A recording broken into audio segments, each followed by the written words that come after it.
આપણે સોનાની વાત કરી લઈએ તો સોનામાં પણ નરમાસ આગળ વધતા કોમેક્સ ઉપર ભાવ $3320 નીચે આવ્યા છે। સ્થાનિક બજારમાં મામૂલી વેચવાલી જોવા મળી છે। અહીં આગળ ડોલર ઇન્ડેક્સમાં મજબૂતીને કારણે કિંમતો પર અસર જોવા મળી છે અને સાથે જ સપ્ટેમ્બરમાં ફેડ દ્વારા વ્યાજ દરમાં કાપની આશા પણ વધતા ભાવમાં વોલેટિલિટી જોવા મળી રહી છે। તો MCX ઉપર આપણે જે રીતે વાત કરી સોનુંમાં ઘટાડો આગળ વધ્યો છે અને હવે 98,610ના સ્તર જોવા મળી રહ્યા છે। ભાવિકજી, સોનાને તમે કઈ રીતે જોઈ રહ્યા છો? આગળ હવે જેરેમી પોવલની ટેસ્ટિમોની કે FOMCની મિનિટ્સની આપણે અહીં આગળથી ખાસ એના ઉપર નજર બનાવીને રાખીશું અને જે અહીંયા આગળથી રશિયા યુક્રેનની વચ્ચેની વાતચીતોથી આપને શું લાગે છે? સેફ હેવન ડિમાન્ડ અહીંયા આગળથી ઘટતી દેખાઈ શકે? યુદ્ધ વિરામની આશંકાઓ જે દેખાઈ રહી છે, કઈ રીતે સોના માટે આ બધા પરિબળોને જોવાના રહેશે?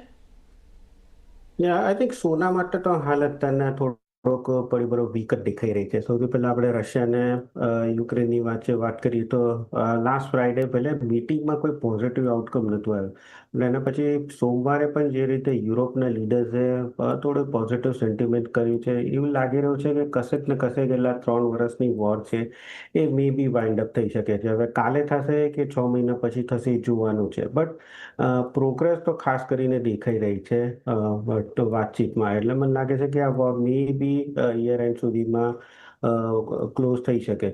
એટલે એના લીધે આપણે સેફ હેવન ડિમાન્ડ છે એ અત્યારના તો જતી રહી છે। પ્લસ ટ્રેડ ટેરિફનું છે એ પણ હવે મોસ્ટ ઓફ બધી કન્ટ્રીઝ જોડે થઈ ચૂક્યું છે, એટલે હવે નવા ટેરિફ નાખવાનું કે એ અનસર્ટનિટી પણ નથી, એટલે એ પણ એક સેફ હેવન ડિમાન્ડ જે છે સોનામાં એ જતી રહી છે। પ્લસ 2 વીક પહેલાં જે જોબ્સના ડેટા બહુ જ વીક ખરાબ આવ્યા હતા, એના પછી લાગતું હતું કે સપ્ટેમ્બરમાં મે બી 50 બેઝિસ પોઈન્ટ રેટ કટ થઈ શકે છે, બટ ગયા ગુરુવારે જે PPIના ડેટા આવ્યા, મોંઘવારીના ડેટા એ વધીને આવ્યા। દેટ મીન્સ કે આગળ જતાં ઇન્ફ્લેશન વધવાની જ છે અને ફેડ જે છે ખાસ કરીને ધ્યાન રાખે છે વધારે ઇન્ફ્લેશનના જોબના ડેટા ઉપર।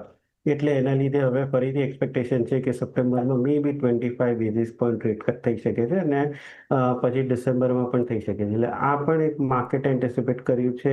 જો 50 બેઝિસ પોઈન્ટ રેટ કટ થવાનું હોય તો સોના ચાંદીમાં સારું છે, પણ 25 તો ઓલરેડી ડિસ્કાઉન્ટ થઈ ગયું છે, એટલે મને લાગે છે ધીમે ધીમે મે બી સોના ચાંદી બેઉમાં ઘસારો થશે। ખાસ કરીને હવે જેરેમી પોવેલ જે જેક્સન હોલમાં સમિટ પતશે એના પછી શું સ્ટેટમેન્ટ આવે છે એના ઉપર ખાસ કરીને ધ્યાન રહેશે કે ડોવિશ સ્ટેટમેન્ટ આપે છે કે હોકી સ્ટેટમેન્ટ। જો ડોવિશ સ્ટેટમેન્ટ હશે તો મે બી અહીંયાથી ફરીથી મે બી કરેક્શન આવી શકે છે। એટલે હાલ અત્યારના સોના અને ચાંદી બેઉમાં હું બેરિશ છું અને સેલ ઓન રાઇઝની રણનીતિ રાખવી છે, જ્યાં સોનામાં 98,800ની આસપાસ શોર્ટ કરી શકાય છે 98,200ના ટાર્ગેટથી અને 99,000નો સ્ટોપ લોસ રાખી શકાય। ચાંદીમાં પણ 1,13,000ની આસપાસ શોર્ટ કરી શકાય છે 1,05,000ના સ્ટોપ લોસથી અને 1,12,000નો સ્ટોપ લોસ રાખી શકાય। સોરી, 1,13,1300ની આસપાસ શોર્ટ કરી શકાય। ઓકે, તો અહીં આગળથી સેલ ઓન રાઇઝની રણનીતિ સોના અને ચાંદી બંનેમાં અપનાવવાની સલાહ બની રહી છે।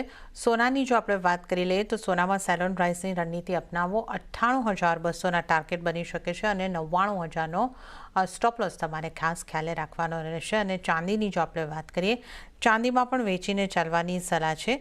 1,05,000નો સ્ટોપ લોસ ચાંદી માટે ખાસ ધ્યાને રાખવાનો રહેશે અને ટાર્ગેટ 1,12,000 સુધીના બનતા આપણને જોવા મળી શકે છે। તો આ આપણે સોના ચાંદીની વાત કરી અને જ્યાં એક બેરિશ વ્યૂ આગળથી બની રહ્યો છે।